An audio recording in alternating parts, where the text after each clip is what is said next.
Hello and welcome to day 2 of Mind Over Money Matters. Hopefully by now you'll have had some time to sit and contemplate a life without money worries or debt and how that feels. Bliss. I promised you some numbers today, and by Jove, some numbers I'm going to give you. But before we get to that, I want you to think of one way today that you can look after yourself. So whether that's taking yourself for a nice walk, if it's just having a cup of tea and watching your favourite Netflix show, if it's taking yourself for a nice early night in bed and giving yourself a home manicure, I don't know, whatever it is, then just think of that and write that down before we start doing today's challenge. So have a moment, think of it and write it down. Also, I'll add, if you find money very triggering, and again, if you're in crisis point, I'll put the normal numbers to debt charities and also to the Samaritans in the box below the video today. So I really don't want you to end up in a tears with no one to talk to. There are always people to talk to. I promise, I promise, I promise.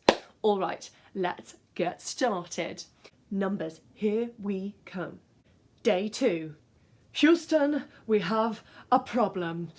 I know I didn't get the accent right there, but I'm not an actress, I'm an opera singer. I don't have to speak very much on stage. So I want you to write down every single debt or loan that you have. Whether it's that you owe your friend 20 quid down the pub, whether you're behind in rent by a month, that you've got £200 on a credit card, if you've got £2,000 on a credit card, £20,000 on a credit card, if you have a payday loan, anything. If you owe your sister 50 quid for your dad's Christmas present 2 years ago, write it down, put them all together. We're going to get all our debts together today and we're going to figure out exactly how big our problem is. Once we name the problem and name the monster, we can then figure out how to tackle it and how ultimately to defeat it. I realise for some people this is not so simple. Some people might have a lovely ring binder full of their debts and they know exactly how much they owe and who to and what the interest rate is, la la la la.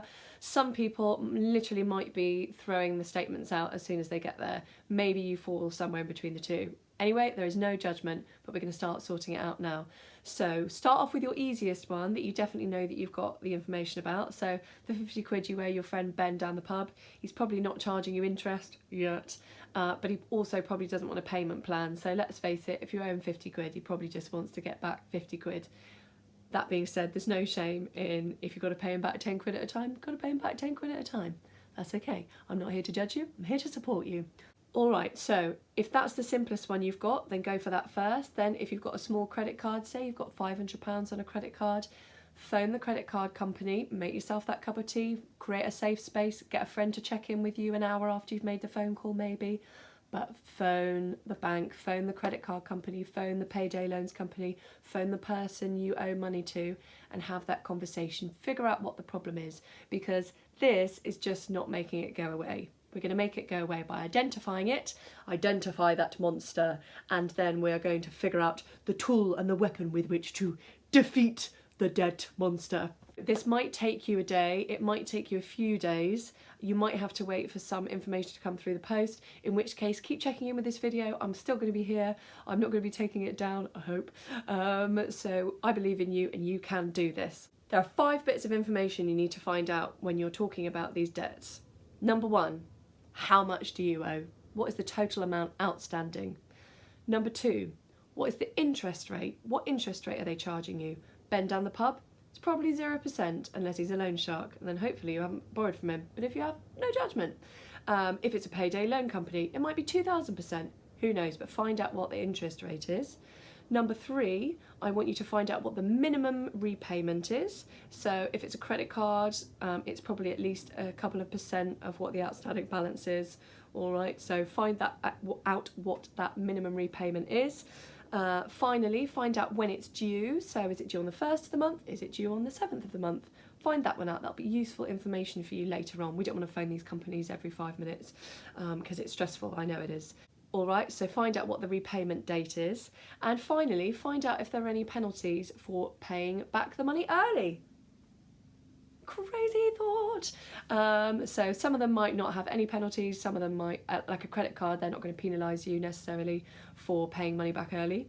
But some loan companies might make you charge you more. Okay, when you're calculating your debts, if you live in the UK, I do not want you to count your student loans unless it's a personal loan from a bank that you've been using. But if it's just a normal student loan, then don't count it. We're going to count that as a tax.